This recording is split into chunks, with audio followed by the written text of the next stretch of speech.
Amici e amiche di Un Sorriso in Più Family, buongiorno, sono Simone e sono contento di ritrovarvi e di raccontarvi la rubrica settimanale sportiva con gli eventi della settimana e del weekend appena trascorso.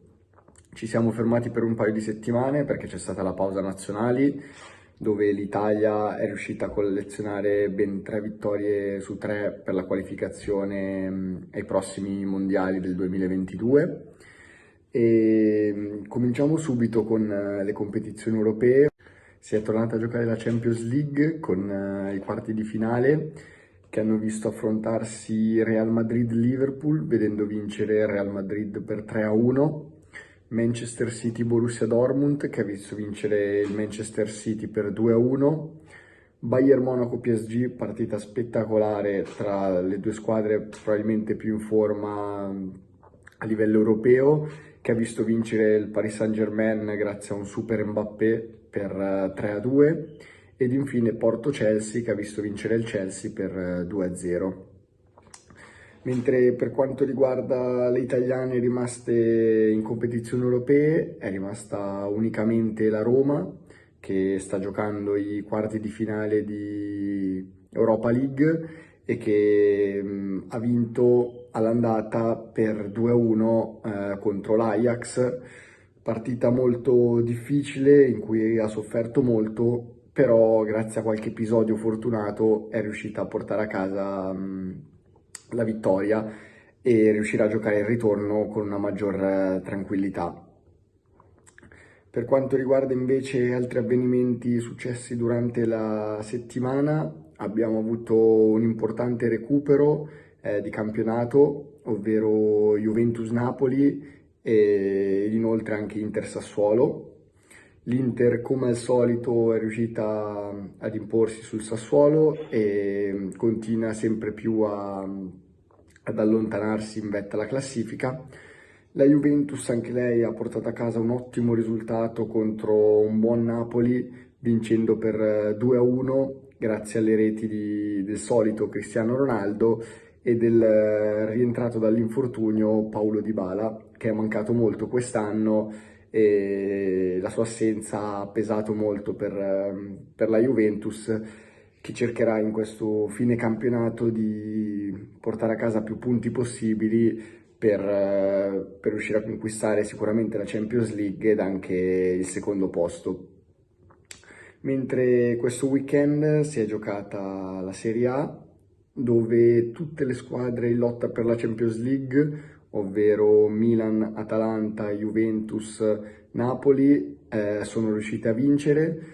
Anche l'Inter, che è in testa alla classifica, è riuscita a vincere ancora per 1-0 contro il Cagliari e questo non le permette ancora matematicamente di vincere il campionato, ma le dà un ottimo vantaggio su tutte le inseguitrici. Mentre le 4 squadre citate prima sono tutte in corsa per la Champions League e sarà una corsa molto spettacolare perché queste squadre si trovano tutte nel giro di 4 punti, ovvero il Milan, che si trova al secondo posto in classifica attualmente, ha vinto per 3-1 contro il Parma, partita che dal punteggio sembra essere stata una partita semplice. In realtà non è stato proprio così, perché intorno a metà partita Zlatan Ibrahimovic è stato espulso per alcune espressioni rivolte verso l'arbitro e ha lasciato in difficoltà la squadra, che ha dovuto difendersi in tutti i modi. Poi sotto il Milan troviamo la Juventus, che è riuscita a vincere per 3-1 contro il Genova, giocando un'ottima partita.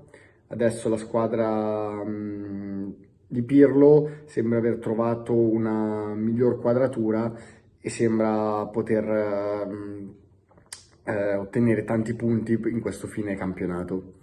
Inoltre anche il Napoli ha vinto per 2-0 contro la Sampdoria, grazie al gol di Osimhen, acquisto di quest'anno, che è stato a lungo infortunato e che adesso fortunatamente è rientrato e sta iniziando a fare la differenza. mentre anche l'Atalanta, ultima squadra in lotta per la Champions League, è riuscita a vincere per 3-2 contro la Fiorentina grazie al suo bomber Duvan Zapata. Per quanto riguarda le altre partite, sono state giocate Spezia-Crotone, che ha visto vincere lo Spezia per 3-2, Udinese-Torino, che ha visto vincere il Torino per 1-0, Roma-Bologna, che ha visto vincere la Roma per 1-0, e infine Verona-Lazio, che ha visto vincere la Lazio all'ultimo secondo, è riuscita a trovare il gol e ha vinto 1-0. Ecco qua le prime posizioni in classifica. Troviamo l'Inter a 74 punti con una distanza di 11 punti dalla seconda in classifica, ovvero il Milan, che si trova a 63 punti, Juventus a 62, Atalanta a 61, Napoli 59 e poco sotto le due squadre della capitale, ovvero Lazio e Roma, che probabilmente giocheranno per un posto in Europa League. Per quanto riguarda invece il fondo classifica, la situazione sembra un po' più chiara, col Crotone e il Parma destinate quasi alla retrocessione, mentre il Cagliari proverà fino all'ultimo il sorpasso sul Torino per evitare la retrocessione in Serie B.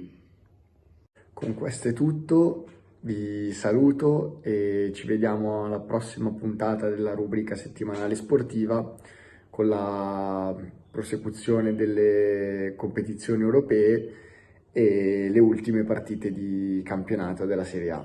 Ciao a tutti!